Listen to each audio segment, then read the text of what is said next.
You're listening to an Airwave Media Podcast. This episode is brought to you by LifeLock. Between two-factor authentication, strong passwords, and a VPN, you try to be in control of how your info is protected. But many other places also have it, and they might not be as careful. That's why LifeLock monitors hundreds of millions of data points a second for threats. If your identity is stolen, they'll fix it, guaranteed, or your money back. Save up to 40% your first year. Visit lifelock.com/podcast for 40% off. Terms apply. This episode is brought to you by Liquid IV. In heart-pumping moments, you need hydration that can keep up. That's where Liquid IV comes in. Scientifically formulated to quickly replenish electrolytes and fluids lost from your well-earned sweat session. Hydrate your favorite mode of movement with Liquid IV, made with triple the electrolytes of the leading sports drink, plus 8 vitamins and nutrients, also available and sugar-free. Tear, pour, live more. Visit liquidiv.com to learn more.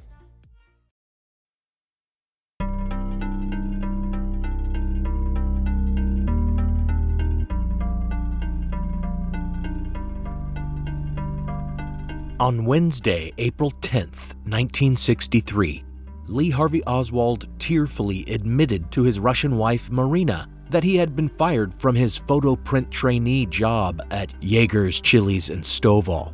His eyes welled up with tears as he blamed the FBI, who he assumed had spoken to his employer and gotten him fired. In fact, after his second interview, the FBI appears to have lost track of him for the time being because of his frequent moves. But Oswald's inflated sense of self-importance made it hard for him to believe they weren't hounding him. Marina could tell he was on the edge of something that night as he ate dinner tensely and silently. After dinner, he left the house, and Marina became anxious, pacing and fretting over what she should do. She had no great love for her husband, who had long abused her physically and mentally, but she relied on him.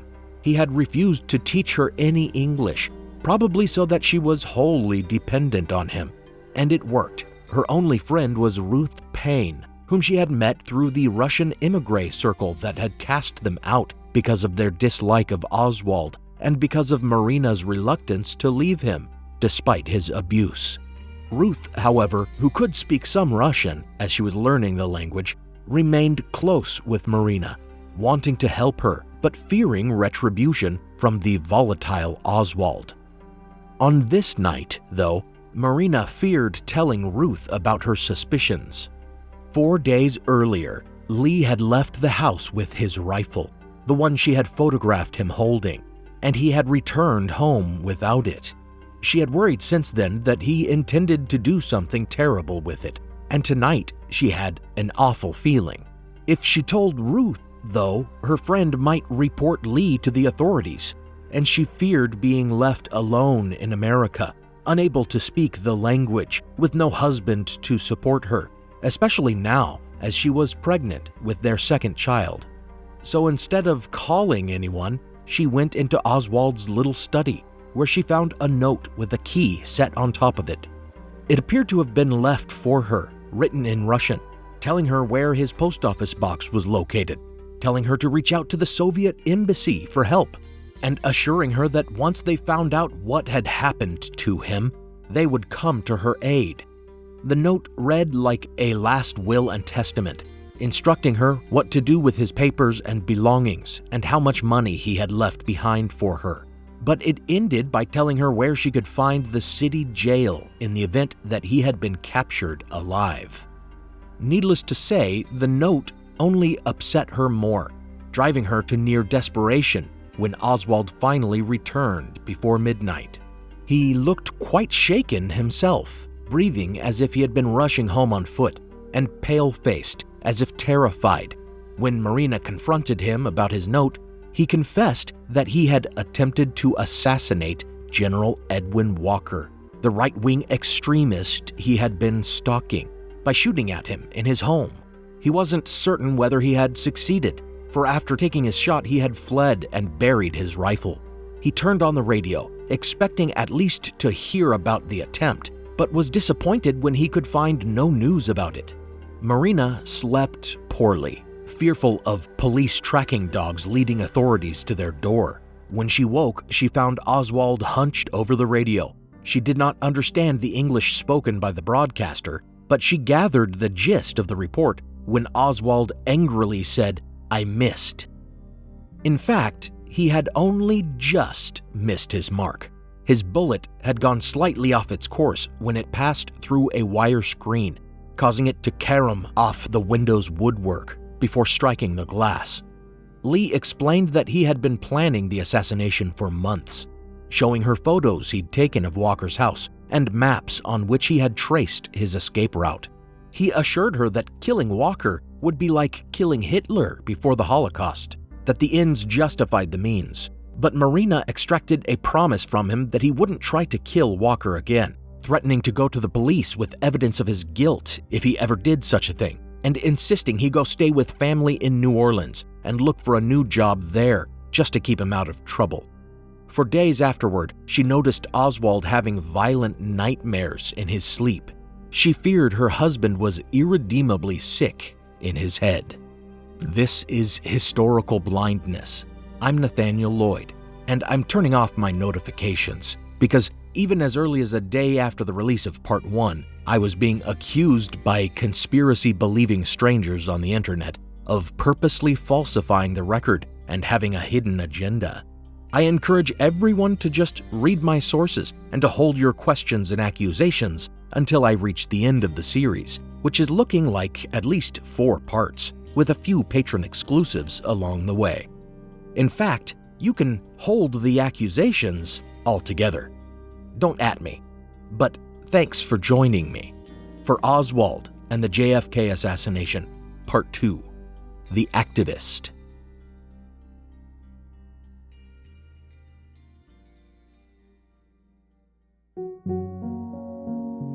Before we continue, I want to thank my newest patrons.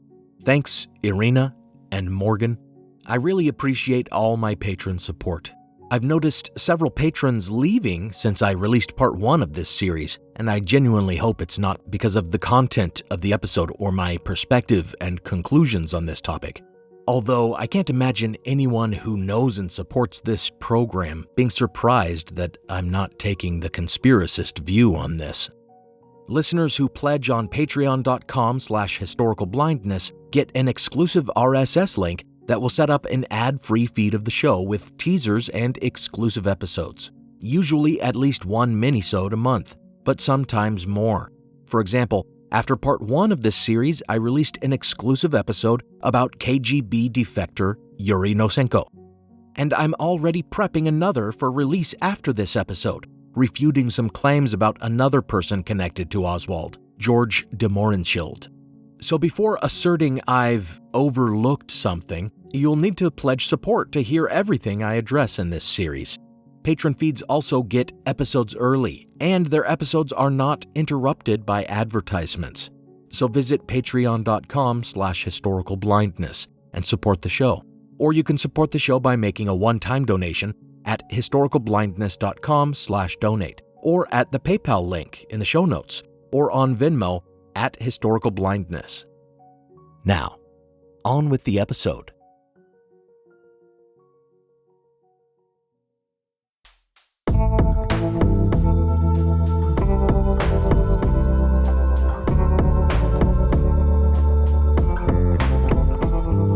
Welcome to Historical Blindness.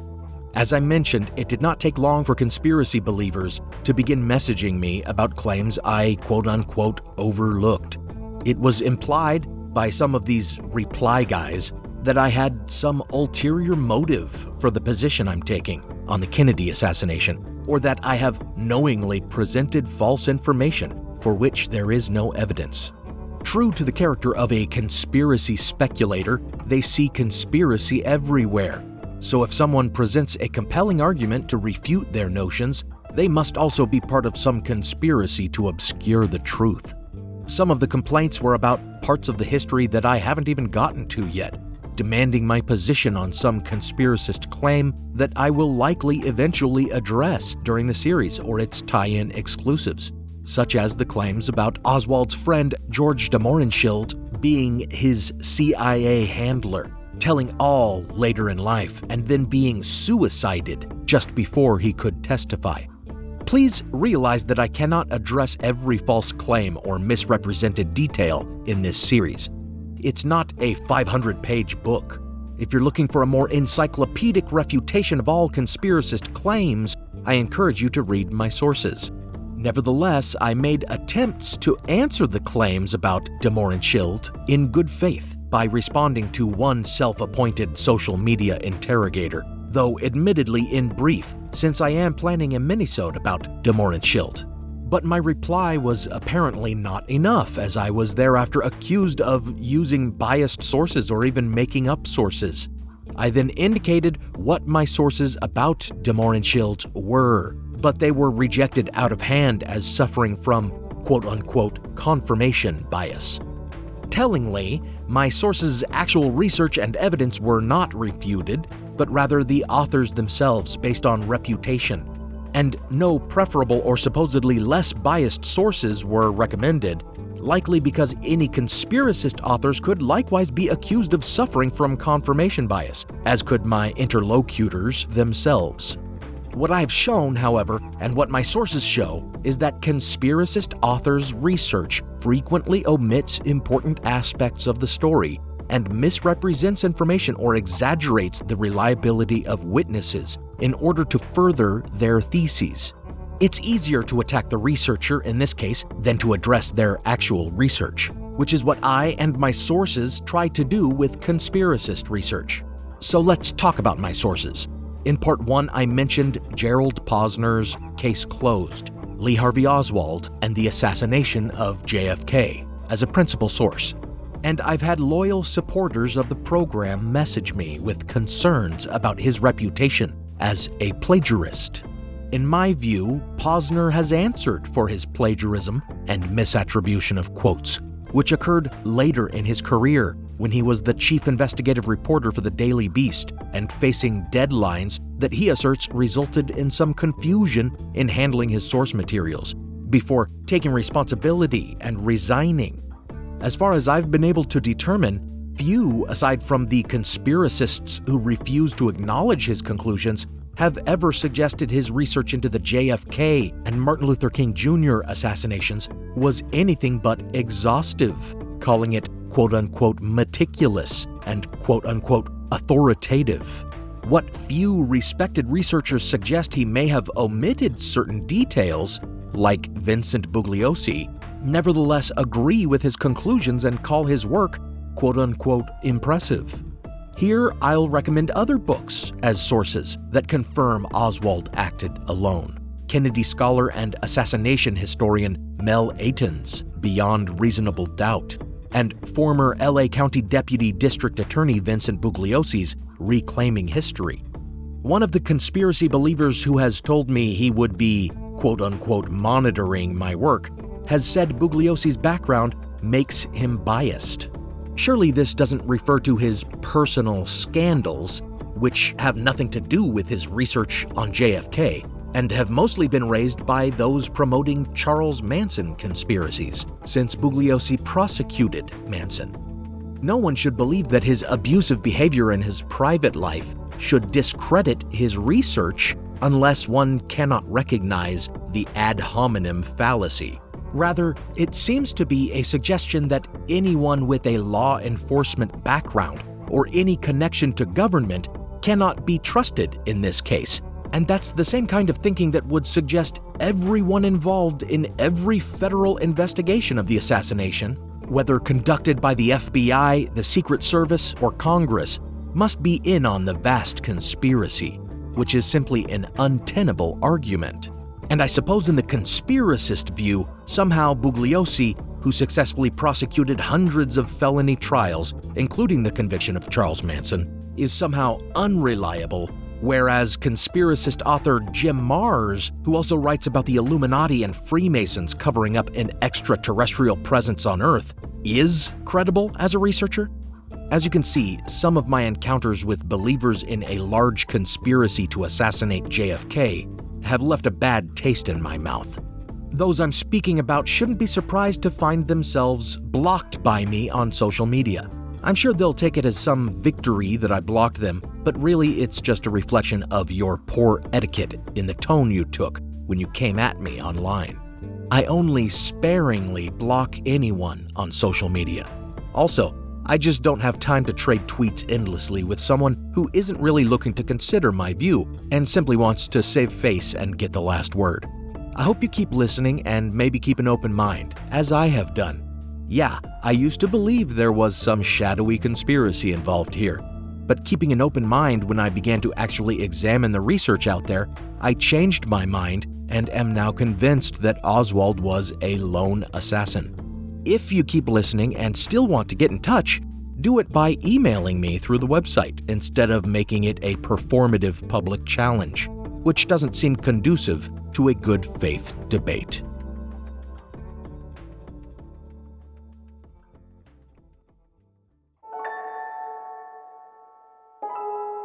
Back to the plot and the pot shot at Walker. Conspiracy speculators have a conflicted relationship with the fact that Lee Harvey Oswald attempted to assassinate General Walker just 7 months before he successfully assassinated JFK. Some argue that it proves he couldn't have shot JFK from the book depository because his failure to hit the much easier target of Walker in his dining room proved he was a terrible marksman. We will get to the claims about Oswald's marksmanship and the capabilities of his rifle, but it is clear from the evidence of the failed Walker assassination that his missed shot was not proof of poor marksmanship. Walker himself afterward described the scene, explaining that at night, from 100 feet away where Oswald had likely taken position by Walker's back fence, the window would have exposed a wide, illuminated view of his dining room, and it would have been difficult to even see the wire screen that threw the bullet off its path and into the wood of the frame. As Walker explained, quote, "He could have been a very good shot and just by chance he hit the woodwork," end quote. But after all, it could not have been so poor a shot, for even with the slight deflection by the screen, wood, and glass, the bullet still only just missed Walker's head, for he said he felt it pass through his hair.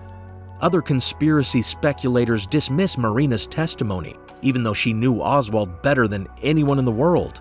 And they assert Oswald was not the shooter who attempted to assassinate Walker, or that the rifle later found in the book depository was not the one used to fire at Walker, pointing out that ballistics experts could not conclusively match the recovered bullet to the rifle. This is true because the bullet was very damaged, but experts did determine that it was highly probable that it had been fired from the same Mannlicher Carcano, which Oswald retrieved from its hiding place 4 days after the attempt on Walker's life, because certain marks on the slug matched those on bullets fired by the rifle in ballistics tests after the JFK assassination. Furthermore, neutron activation tests proved that the bullet had been manufactured by the same company as the bullets fired in Dealey Plaza. Essentially, the 6.5mm cartridges used in both incidents might very well have sat next to each other in the same box of ammo. But even more difficult for these conspiracy speculators to explain is the fact that FBI investigators discovered evidence of the Walker assassination attempt among Oswald's belongings after the Kennedy assassination. Indeed, 5 of the photographs Oswald took of Walker's home have survived. Because this is all very hard to address, some conspiracy speculators, like the famous Jim Garrison, just ignore it, never bothering to mention Oswald's first foray into politically motivated murder.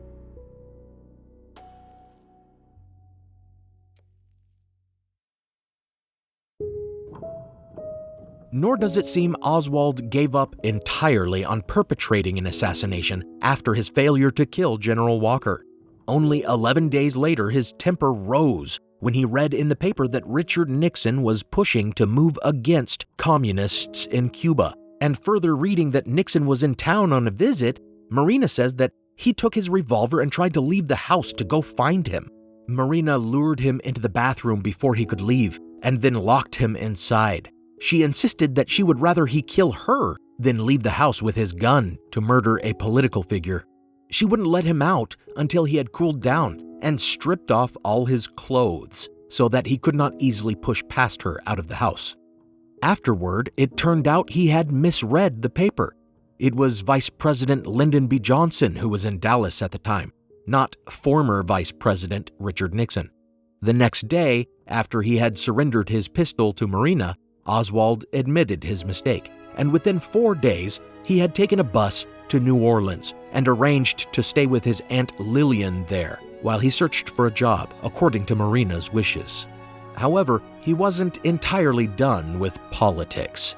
Before leaving Dallas, he picked up a stack of leaflets sent to him by Fair Play for Cuba, a pro-Castro organization that he had taken an interest in and may have done a little demonstrating for the month prior. Oswald intended to expand his political activism in New Orleans, but first he needed to get a job. After lying freely on many applications, he found a position greasing machinery at a coffee company for $1.50 an hour. So he went in search of an apartment for him and Marina and little June, lying to his new landlady about where he worked. His sense of himself as an outlaw or spy being hounded by the FBI continued, though they didn't even know where he was. The maintenance job was hard, so Oswald slacked, as he always did, spending some of his work hours playing hooky at a neighboring garage, where the proprietor had a lot of gun magazines that Oswald would sit and read and even borrow. The owner of the garage, Adrian Alba, a firearm enthusiast, remembered Osborne picking his brain about the subject, asking him which caliber bullet was deadliest to humans.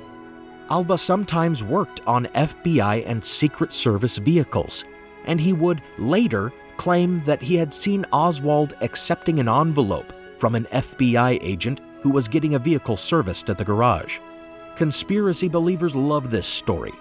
The problem is, Alba mentioned no such incident when questioned by the FBI or the Warren Commission after the Kennedy assassination, only first claiming it 15 years later because, according to him, he had forgotten it.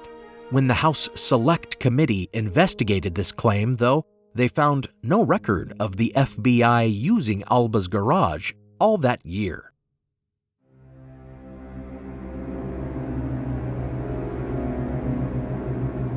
In June, about a month after Marina and his daughter had joined him in New Orleans at the squalid little apartment he had rented for them, Oswald took her to the hospital and learned that they would not deliver Marina's child for free, even though Oswald's income was very small. Marina remembered this as an inflection point in his evolving feelings about the United States. When he had grown to hate Soviet Russia and wanted to return, he had softened a bit on the U.S., but his hatred of American capitalism had only grown more pronounced since his return stateside. He had many times suggested that they should return to Russia. She remembers that it was after the hospital turned them away that he first made a disparaging remark against President Kennedy, specifically about how, quote, his papa bought him the presidency. Money paves the way to everything here, end quote. So he threw himself into his political activism for Cuba, believing that though Russia had let him down, Castro was surely building a perfect Marxist utopia, and the U.S. should leave them be. He started by disseminating leaflets that said, "Hands off Cuba," and encouraging people to join his branch of Fair Play for Cuba, which was just him. He never managed to attract any prospective members of the branch he hoped to start, but that didn't stop him from writing to the president of the organization, as well as to leaders of the American Communist Party, and bragging about all the good work he was doing in New Orleans, lying about his chapter's growing membership. In a further effort to impress, he tried to infiltrate a local anti-Castro Cuban expatriate group, presenting himself as a supporter and offering to train Cubans to fight Castro. These Cubans were suspicious of him right away, and later, when they happened to see Oswald handing out pro-Castro leaflets in the street, they confronted him, starting a big fight for which all of them were arrested. While the Cubans made bail, Oswald was stuck there overnight. After lying in his police interview about where he lived and worked, he asked the police to contact the FBI. The fact he asked for the FBI and that an agent promptly came to the station on a Saturday is latched onto by conspiracy speculators as proof that he was working with them. But the agent who reported was simply the agent on Saturday duty at the local FBI office and was duty-bound to answer such summons by the New Orleans police in order to determine whether the case might be of interest to the Bureau. Their meeting was not secret, and the report that the agent afterward wrote indicates that Oswald also lied to him. It is apparent that Oswald, who believed the FBI was hounding him and getting him fired from jobs, wanted to explain his arrest to the FBI on his own terms. He claimed that other members of Fair Play for Cuba had asked him to distribute the leaflets, giving one of his go-to alias names, Heidel, to the agent. Furthermore, if he really were secretly working with the Bureau, as some researchers have pointed out, it does seem unlikely that he would completely blow his cover by summoning the FBI to him like that. Now for a brief intermission.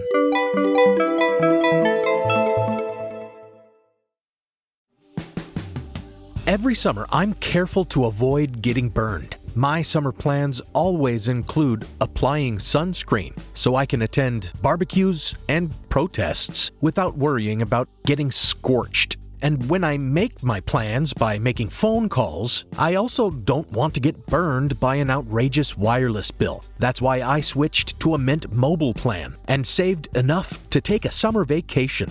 With Mint, I found no difference in speed or coverage, just a big difference in cost. And right now you can switch to a Mint wireless plan like me to avoid sweating those surprise charges and overages. You'll just be chillin' with Mint's offer of 3 months premium service on the nation's largest 5G network for just $15 a month. With high-speed data and unlimited talk and text, it might just be the coolest thing happening this summer.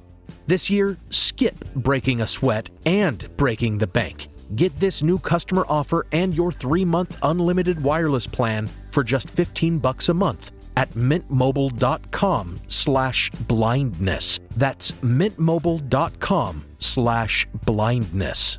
Upfront payment of $45 required, equivalent to $15 a month. Limited time new customer offer for first 3 months only. Speeds may slow above 35 gigabytes on unlimited plan. Taxes and fees extra. See Mint Mobile for details. As listeners of Historical Blindness, you're no strangers to the fact that history is a lens through which we can better understand the present. Or as Shakespeare put it, what's past is prologue. History is the indispensable context without which we cannot hope to truly understand current events. You understand that, and so do the creators of the American Scandal podcast.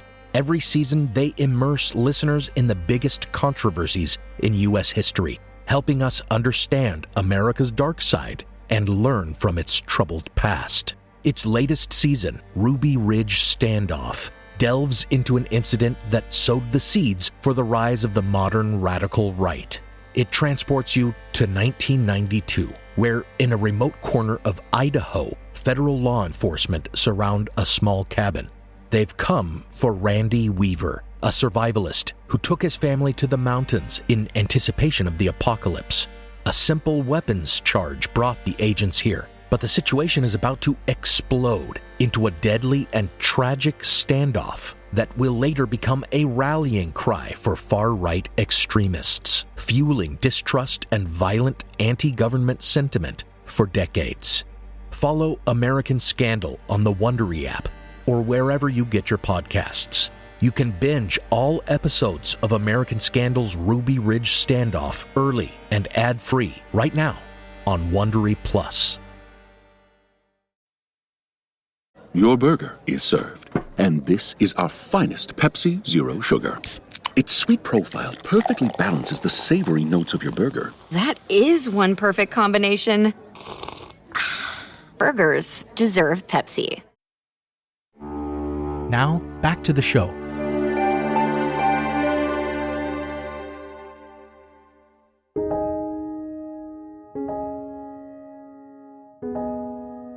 what really complicates any rational, evidence-based detailing of Oswald's path to assassinating Kennedy on Dealey Plaza is the sheer quantity of false claims that have afterward been made by conspiracists looking to sell books and witnesses who were either genuinely mistaken or seeking attention.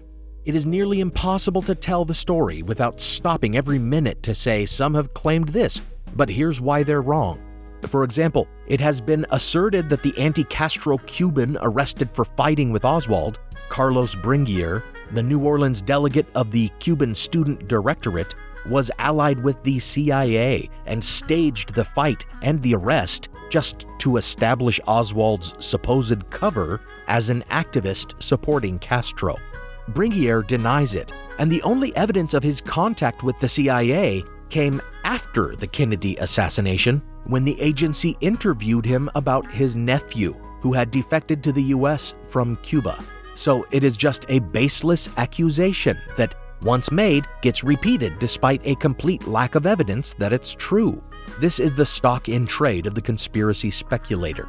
Some claims, however, start with a bit more, a puzzling detail, and a coincidence. These are the claims that are harder to dispute, because a conspiracist will never admit to the existence of coincidence. One such rabbit hole has to do with a certain address that Oswald appears to have stamped on a few of his leaflets. Most were stamped with his home address, or with the name Heidel and his P.O. box, but a few were stamped with the address 544 Camp Street, a building at which a private eye named Guy Bannister kept an office. Bannister was a former FBI agent, and Bircher, with connections to the intelligence world. And he also did investigative work for Carlos Marcello, a powerful mafia figure. So, for a conspiracy speculator, he is the perfect person to connect Oswald to a variety of different groups they like to imagine were behind the president's assassination.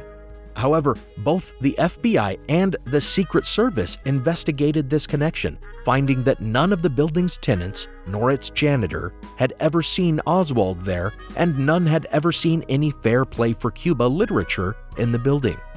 Years later, though, the House Select Committee on Assassinations and various conspiracist authors managed to find some people to say they had seen him there.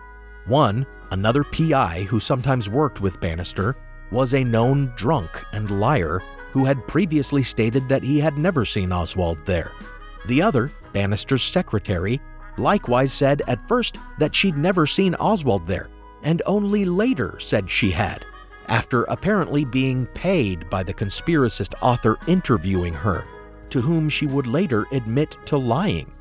So with nothing concrete or credible tying Oswald to that address, the only question remaining is why it was stamped on his leaflets. It's been suggested that it may have been mere coincidence. Oswald was known to use false addresses all the time, and he happened to pass by this address when visiting the unemployment office. Perhaps he even saw a for rent sign on the building and fantasized about opening his Fair Play for Cuba branch office there, even though he didn't have the money for it. Then there's the fact that this used to be the headquarters for an anti-Castro organization, and Oswald may have seen their former address stamped on some of their old leaflets. In that case, stamping the address of a rival group on his propaganda may have struck him as funny, ironic, or even as a provocation.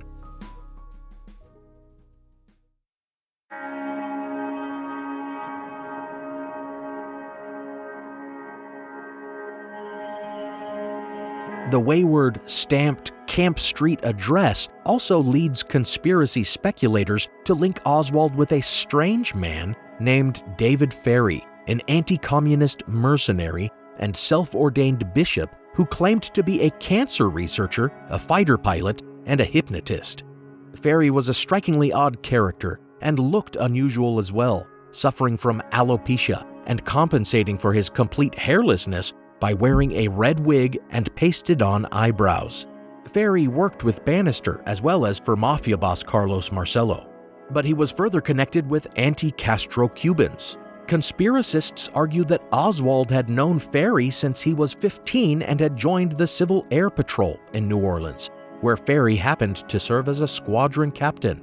Ferry later told the FBI that he never knew Oswald, but of course a conspiracy believer wouldn't believe him. Records show that Ferry had been rejected from rejoining the patrol after giving right-wing lectures to cadets in 1954, and wasn't reinstated until 1958, which would mean he wasn't there when Oswald was a cadet in 55. But certain photos have appeared purporting to picture both of them together in a large group. Some such photos were proven to be fakes, while others were not. But regardless, happening to be in that organization at the same time, or even in the same photo, does not prove a relationship or a conspiracy. And Ferry may have been truthful in saying he didn't know Oswald if he didn't remember the youth.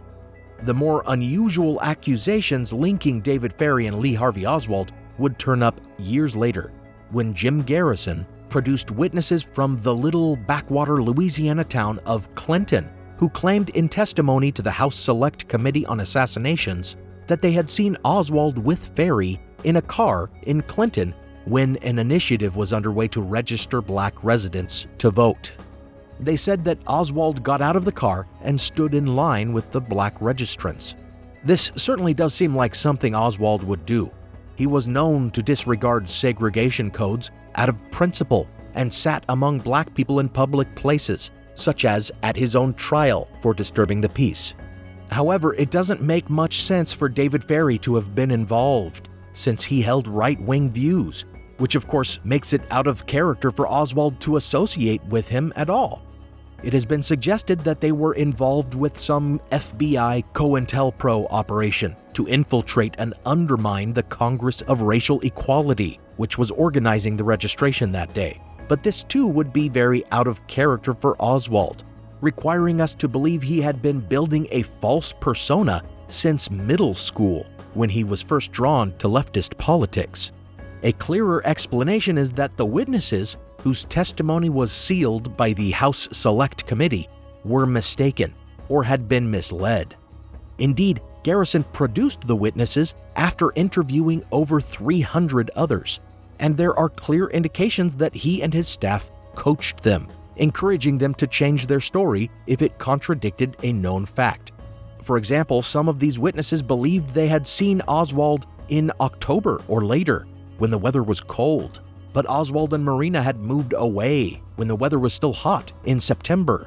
Moreover, the fact that witnesses identified Oswald and Ferry and another of Garrison's suspects, Clay Shaw, may have been because Garrison only showed them those 3 photos and told them others had already identified them.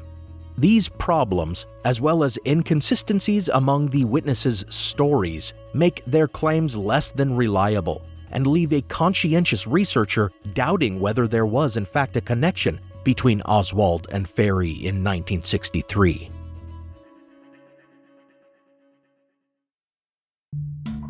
After Oswald's arrest and trial, at which he pleaded guilty to disturbing the peace, he received a little taste of fame and gloried in it, which certainly does not seem like something that an intelligence agent would be seeking. A local television producer took an interest in him, filmed him demonstrating, and then asked to videotape an interview with him.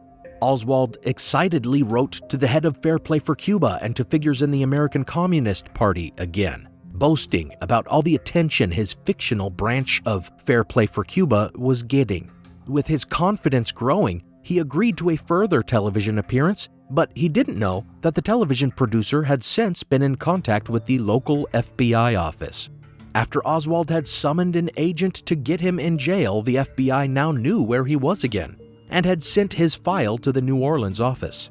The television producer happened to have a contact in the FBI office, learned about his file, and was invited to come examine it, something that, again, it doesn't seem the FBI would have wanted done if they were using Oswald as some kind of confidential informant or even as a stooge. The result was Oswald's televised humiliation, in which the reporter confronted him about his undesirable discharge from the Marines and his attempted defection to the USSR. Audio of his television appearance is here presented only for illustrative purposes and has been edited for brevity. Our guests tonight are Lee Harvey Oswald, who is secretary of the New Orleans chapter of the Fair Play for Cuba Committee. That's a New York headquartered organization. Recently, however, attempts have been made to organize a chapter here in New Orleans. The only member of the group to have revealed himself publicly so far is 23-year-old Lee Harvey Oswald, who is the secretary of the local chapter of the Fair Play for Cuba Committee. He first came to public notice several days ago when he was arrested and convicted for disturbing the peace. The ruckus in which he was involved started when several local Cuban refugees, including Carlos Bringuier, who is with us tonight, discovered him distributing pro-Castro literature on a downtown street. I believe that I was probably the first New Orleans reporter to interview Mr. Oswald on his activities here since he first came into public view. However, there were a few items apparently that I suspect that Mr. Oswald left out of this original interview, which was principally where he lived between 1959 and 1962, to the effect that Mr. Oswald had attempted to renounce his American citizenship in 1959 and become a Soviet citizen. There was another clipping dated 1952 saying that Mr. Oswald had returned from the Soviet Union with his wife and child after having lived there for 3 years. Mr. Oswald, are these correct? That is correct, yes. How many people do you have in your committee here in New Orleans? I cannot reveal that as secretary of the Fair Play for Cuba Committee. Is it a secret society? No, Mr. Butler, it is not. However, it is a standard operating procedure. Who is the honorary chairman of the Fair Play for Cuba Committee? The honorary chairman of this committee, the name of that person, I certainly don't know. Well, let me tell you, in case you don't know about your own organization. No, I know about it. His name is Waldo Frank. Mr. Oswald, I may break in a moment. I believe it was mentioned that you at one time asked to renounce your American citizenship and become a citizen of the Soviet Union. Is that correct? Well, I don't think that has a particular import to this discussion. We are discussing Cuban-American relations. Well, I think it has a bearing to this extent. Mr. Oswald, I believe you said in reply to a question from Mr. Butler that any questions about your background were extraneous to the discussion tonight. I disagree because of the fact that you refuse to reveal any of the other members of your organization, so you are the face of the Fair Play for Cuba Committee in New Orleans. Therefore, anybody who might be interested in this organization ought to know more about you. For this reason, I'm curious to know just how you supported yourself during the 3 years that you lived in the Soviet Union. Did you have a government subsidy? I will answer that question directly then, since you will not rest until you get your answer. I worked in Russia.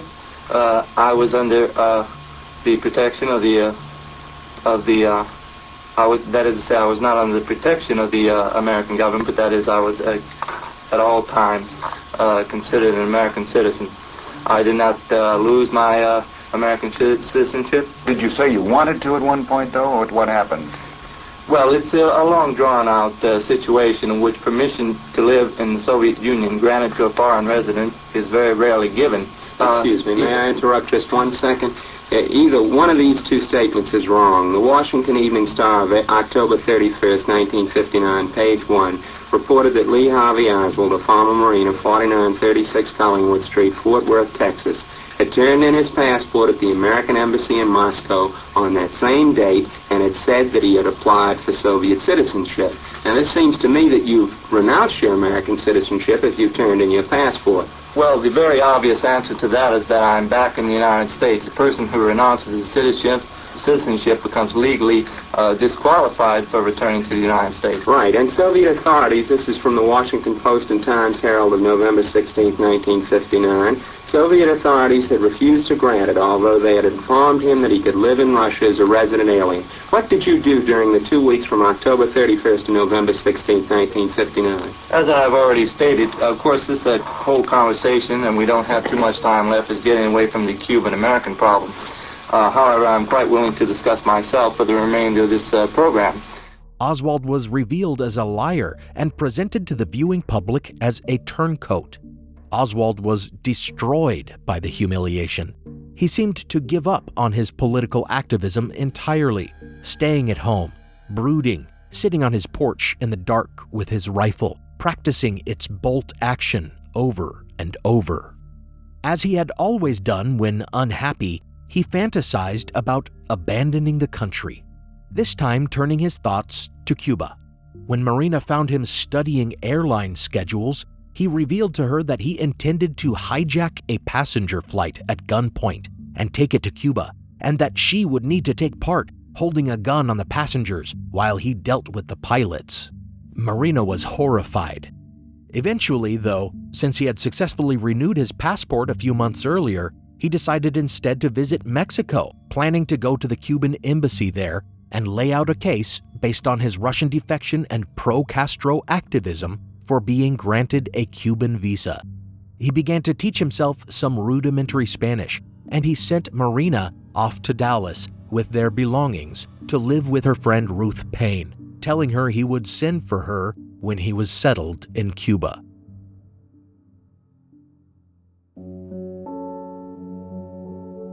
One of the really confusing aspects of Oswald's story is that after the Kennedy assassination, numerous witnesses came forward claiming they had seen Oswald in Dallas or elsewhere when he was actually on his trip to Mexico, seeking passage to Cuba.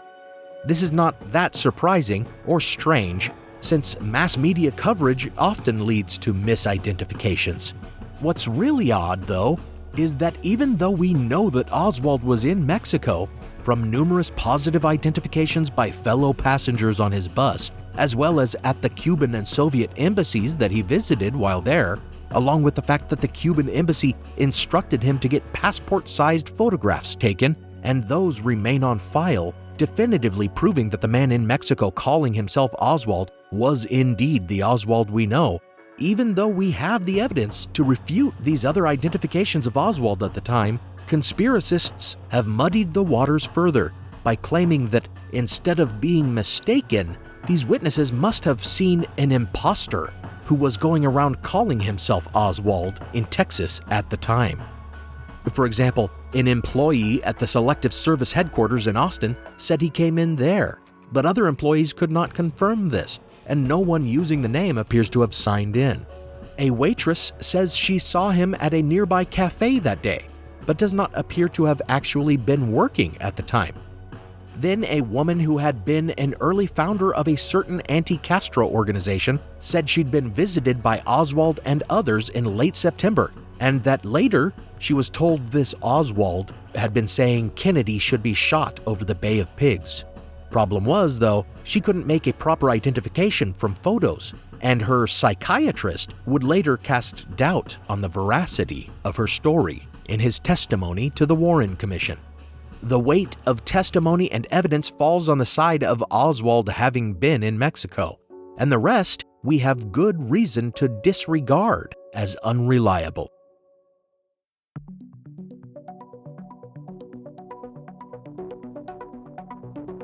At the Cuban embassy, the consul disappointed Oswald by not granting him a visa, despite Oswald's presentation depicting himself as a devoted Marxist, a noted activist, and a friend of Castro's revolution. It turned out that processing his request could take weeks, but he only had a Mexican tourist visa for a few days.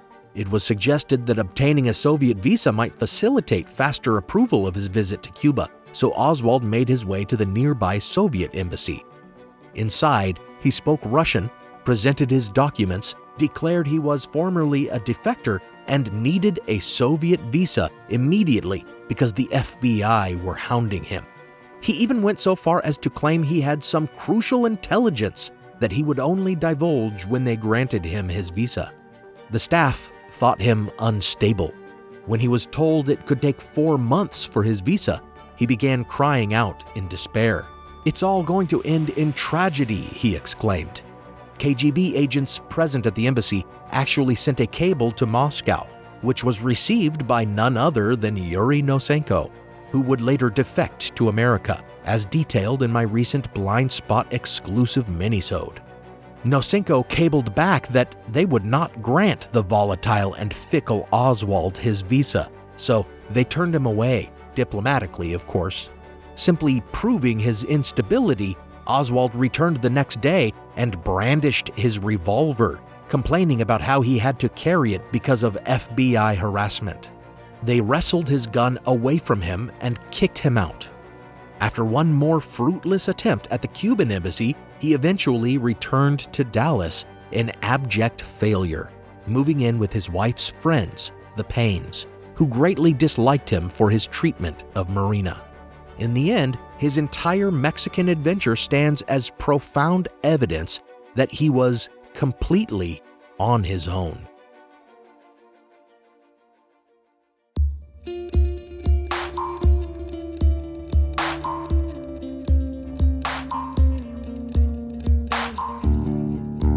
Back in Dallas, he started looking for a job, and he found it hard. Not because the FBI was stopping people from hiring him, as he suspected, but because prospective employers called any former employers and learned that Oswald was a terrible employee.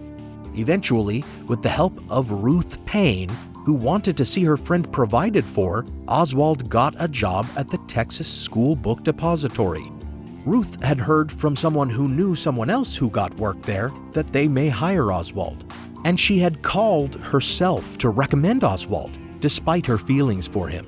Here, we see the circumstances of the Kennedy assassination coming together, but not arranged by a conspiracy. During this time, Oswald threw himself back into politics, attending one of General Walker's rallies, as well as ACLU meetings with Ruth's husband, Michael Payne, to whom he confided his beliefs that political change must be forced through some act of violence.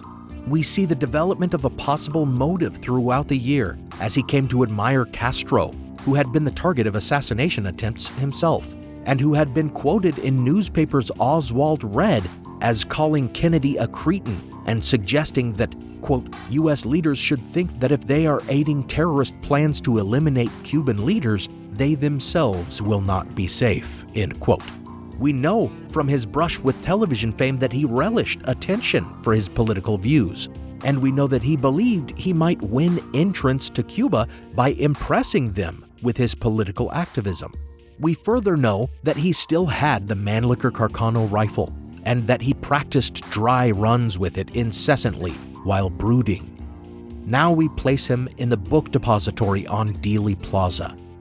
Many a conspiracy speculator has suggested that his getting the job there was part of the setup, as it would give him the perfect shot at Kennedy. But we know how he got the job. Ruth Payne, who despised him but sympathized with his wife. Was she part of the conspiracy too? Or perhaps her friend who recommended the depository was part of the plot? Or maybe the man who hired him was a conspirator as well? And the fact is, when Oswald got the job, there hadn't even been plans for a motorcade to pass by the building. Likewise, all of Oswald's life, which conspiracy believers think was manipulated in order to place him at the scene of the assassination, took place before any plans had ever been made for JFK to visit Texas.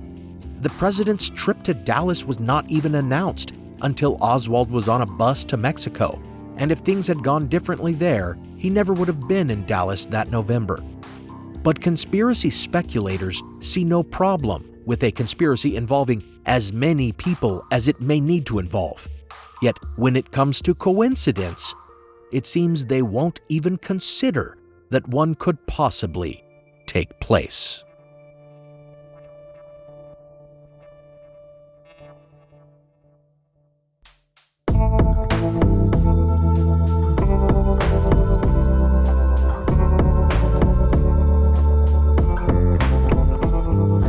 Thanks for listening to Historical Blindness. Join me next time as I continue to explore and explode this massive conspiracy myth. If you want more, then pledge support on Patreon, where I'll soon be releasing a mini-sode all about the aforementioned George de Mohrenschildt. Special thanks go out to my partner patrons, Diane, Robert, Evelyn, Joe E., Devlin, Jessica, Fred, Robin, Mateo, Emily, Katie, Elizabeth, Terry, Isabella, Rebecca, Dawn, Eunice, and Juliet. Thanks for taking my leaflets and joining my little organization. Some music on this episode is copyright Alex Kish. Visit alexkishmusic.com and contact him to get compositions for your own projects. Additional music from Kai Engel and from Kevin MacLeod. Licensed under a Creative Commons Attribution license. Check out the show notes for a list of the tracks used. You can support the show by pledging on Patreon or on PayPal. Find those links in the show notes. Until next time, remember, coincidence happens. The word just means two incidents happening together. After the fact, we marvel at how remarkable it may seem, but at the time, it's no more extraordinary than two strangers farting simultaneously.